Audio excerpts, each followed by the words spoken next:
Yo para poder hacer un análisis me baso en lo que decía el señor Sun Tzu. Sun Tzu, en 400 años antes de Cristo, escribió un libro que se llamó El arte de la guerra. Muchos lo habrán estudiado posiblemente en la universidad porque se usa en las empresas y en muchos lados. Y una de las aseveraciones más importantes que hacía Sun Tzu ya en aquella época era que si uno quiere saber cómo le fue en la guerra, hay que preguntarle al enemigo. No le pregunte a los que estuvieron conmigo, sino al enemigo. Entonces es que yo le pregunto al enemigo y le pregunto al señor Woodward. El señor Woodward fue el comandante de toda la flota inglesa que vino al teatro de operaciones. Él era el máximo jefe que había de todo. Habrán oído de Moore, que era el componente terrestre, pero el que mandaba todo era Woodward. Él después de la guerra escribió un libro que se llamó Los 100 días, donde él relata día por día todo lo que aconteció durante la guerra. Entonces, yo tengo 4 o 5 ahora placas de lo que escribió Woodward acerca de la guerra. Y esta es una de las frases, que ya la vamos a hacer un poquito más adelante. Francamente, a los argentinos les hubiera bastado un soplido para hacernos caer. Esa frase es del día 13 de junio, no es del inicio, para que tengamos un poco la dimensión de cómo estaban ellos y cómo estábamos nosotros el día 13 de junio. El 21 de abril, que todavía no habíamos entrado en combate, ellos ya veían el accionar de parte de la Fuerza Aérea. Entonces es así que él solicita y consigue permiso para tirarle a los aviones que andaban haciendo el reconocimiento. En ese momento la Fuerza Aérea hacía el reconocimiento con los Boeing para ver el avance de la flota, cómo venía, por dónde venía, qué traía, las cantidades y todo lo demás. Se tornó algo tan molesto que el señor pide permiso y realmente lo consigue, permiso para dispararle a esos aviones. Hay constancia y hay fotografía de un Boeing que fue atacado por misiles de la flota. Eso está en la página 137 del libro que hablábamos. El 21 de mayo habla de la Avenida de los Bombas, que habrán escuchado el locutor cuando hablaba en la película, habló de la Avenida de las Bombas o el Valle de las Bombas, como le decían también, que era el estrecho de San Carlos. El estrecho de San Carlos, donde estaban anclados los barcos y donde los aviones entonces entraban para hacer sus ataques. Era claro que los argentinos estaban haciendo por lo menos alguna cosa bien. Página 273. El día 25 de mayo dice: una lucha por el premio entre la Royal Navy y la Fuerza Aérea Argentina. ¿Quién iba ganando hasta aquel momento precisamente? Me temo que no éramos nosotros. Página 281. En la bitácora también escribe y habla del ataque a la Coventry y a la Braswell y dice: Coventry está muy averiado y se hunde. La Braswell no tanto, no se disparó ningún misil, aún contra esos aviones de una generación anterior. El A4 era de la década de, se pergeñó por el 50 y a la Argentina llegaron a la década del 60, los primeros A4. Se da cuenta que fue un momento terrible. Se pregunta él, ¿estamos en realidad perdiendo? Sin la menor duda fue el momento en que tuve más bajo ánimo durante toda la operación.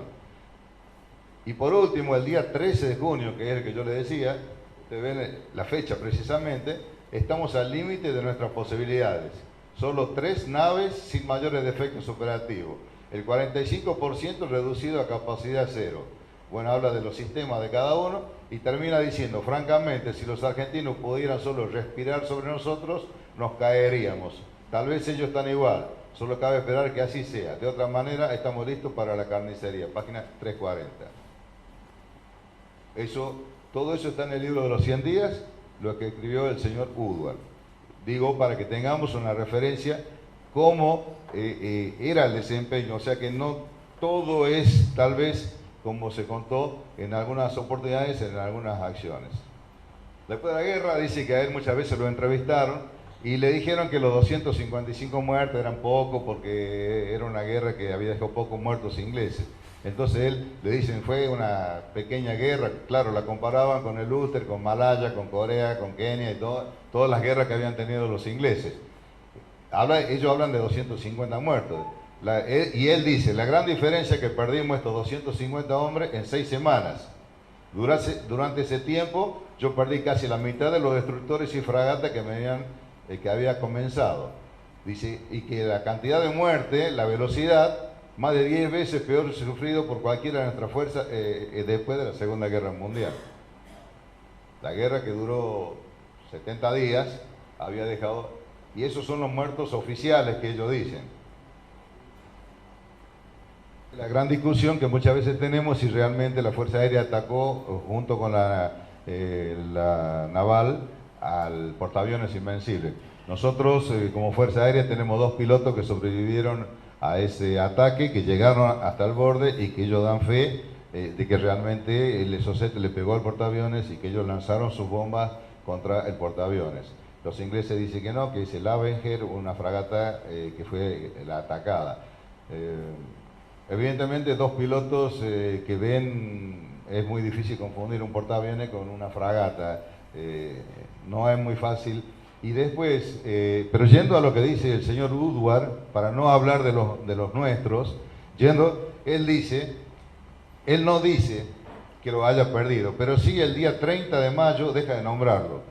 No lo nombra nunca más, ni en la bitácora, ni en el libro, nunca más lo nombra al Invencible. Y sí sigue haciendo fuerza y nombrando al Hermes como el único base para los aviones que ellos tenían.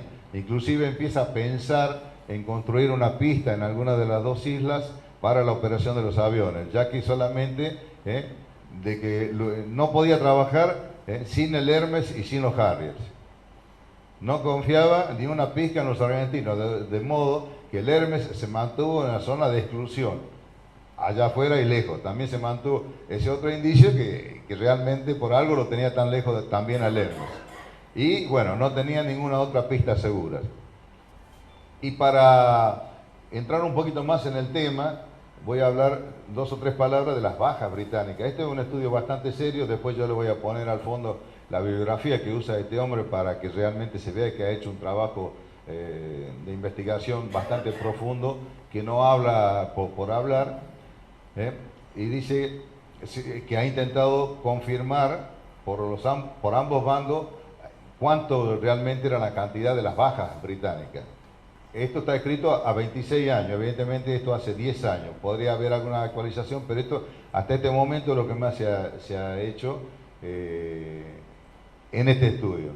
Acá habla de una cosa llamativa, dice que los caídos británicos, el 68% fue sepultado en el mar, pero por otro lado, ellos dicen que sepultaron en el mar 170 y no coinciden los números de por qué, si alguno murió en el continente, lo arrojaron al mar. Esa es la gran pregunta. Y la otra es que a los chinos, por ejemplo, y a los gurkhas, ellos no los reconocen oficialmente como muertos, a pesar de que eran integrantes de la propia tropa, ni los chinos ni los gurkhas son reconocidos como muertos. Y lo que hablaba del secreto militar hasta el año 2072, seguramente yo ya no lo voy a ver, algunos de ustedes capaz que sí, y sabrán la verdad. Ellos oficialmente dicen que son 255 los muertos y 777 los heridos. Ese es otro número que no coincide porque en todas las guerras que se han hecho y todas las estadísticas que se han hecho, los heridos no superan el doble de los muertos, precisamente. En todas las guerras ha sido así. Y acá lo triplica directamente. Lo que ellos dicen, este estudio dice que seguramente dentro de estos 777 heridos están incluidos muchos que murieron después y no lo dieron como muertos, sino como heridos, y después recién lo blanquean. Este estudio finaliza diciendo que hubo 1000 muertos, 1029, en vez de los 255 hubo 1029. Y yendo a los buques, 8 hundidos o destruidos, 8 inactivos, averiados de consideración 5, averiados no tan grande 10, total 31. Bueno, eso él mismo lo había aseverado diciendo que le quedaban 3 de las naves de combate solamente en servicio el día 13.